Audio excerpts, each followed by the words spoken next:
Now, as you do this, you begin to notice a rather curious change in your general feeling of life. You notice that there ceases to be what I would call an interruption or an interval between your experience and yourself.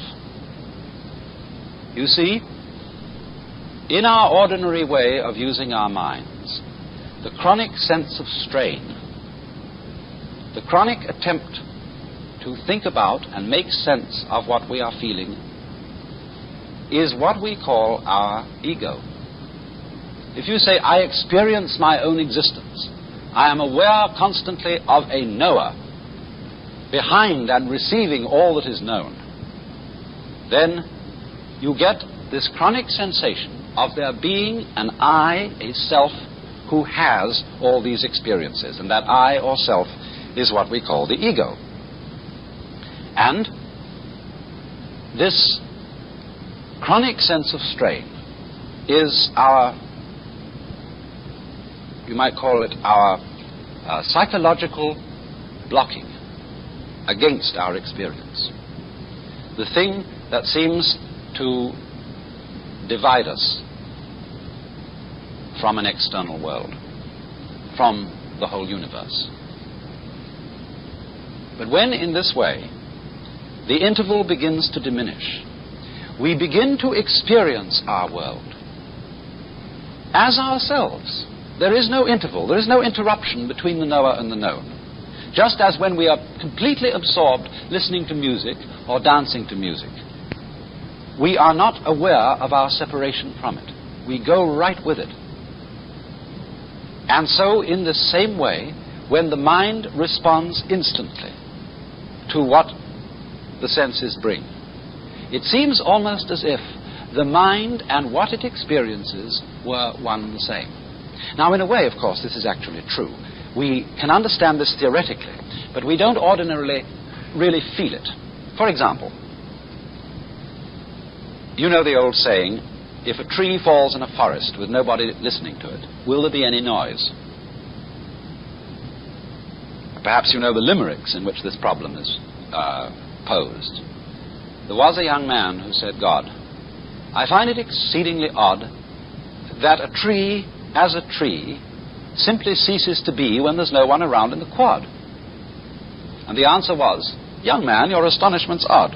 I'm always around in the quad, so the tree, as a tree, never ceases to be since observed by yours faithfully, God. But this is a great philosophical puzzle for the Western world. Does what we know depend on there being a knower? Now, in a way, obviously, it does. Because when a tree falls in the forest, it certainly makes vibrations in the air. But those vibrations in the air do not become noise unless they vibrate an eardrum. So, in the same way, the light from the sun does not become light unless it falls on an eye, an eyeball. And two, we could say the external world is full of hard things. But nothing is hard except in relation to the soft surface of the human skin. Nothing is heavy except in relation to human muscles.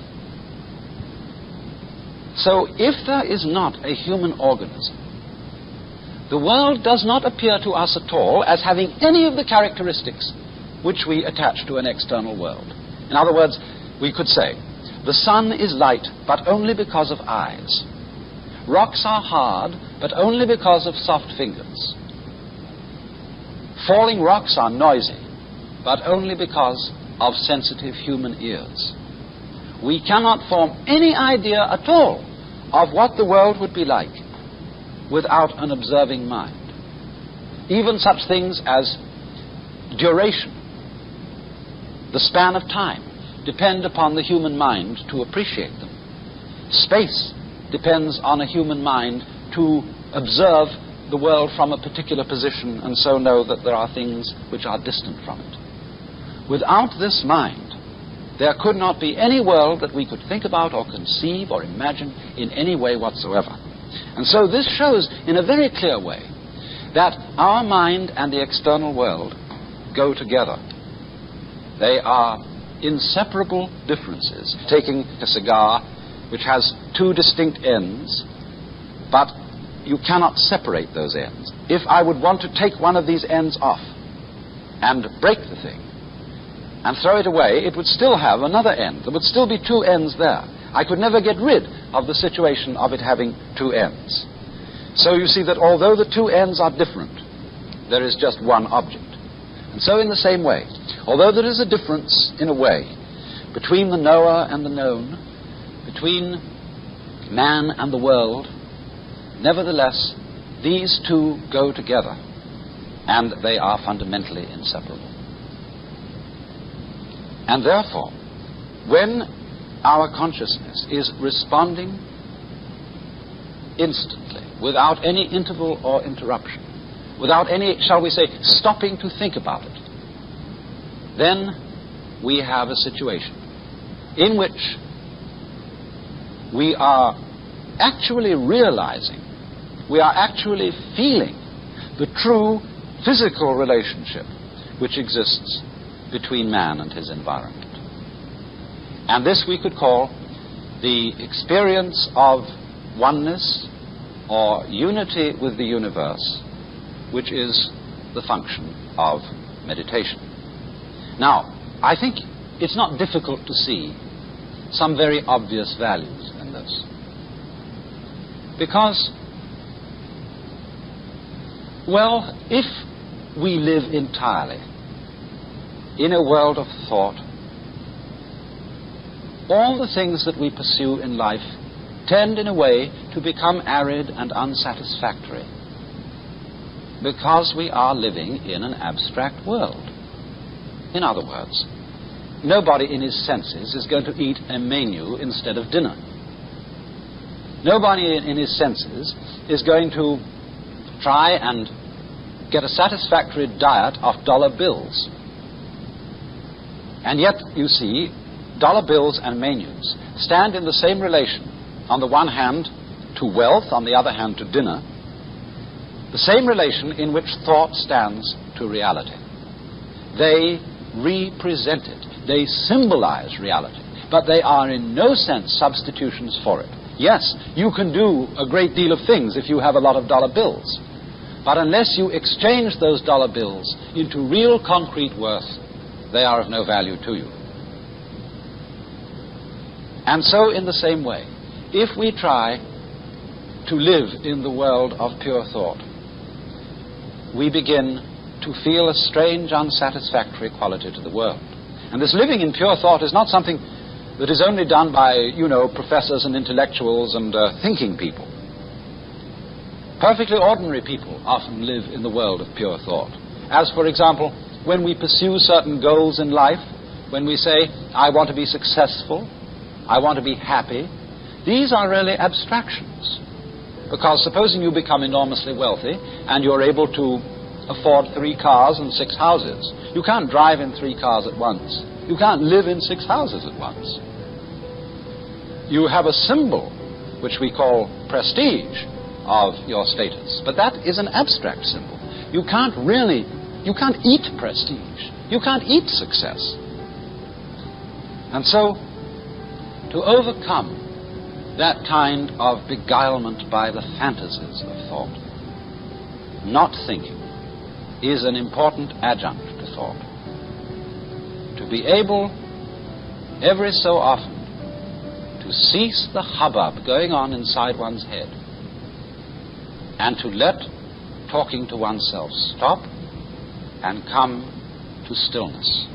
You needn't, of course, sit in the meditation posture to do it. This is simply the way it's done by Buddhists and Hindus. You could walk, you could sit in the ordinary way, you could lie in the bathtub and do it.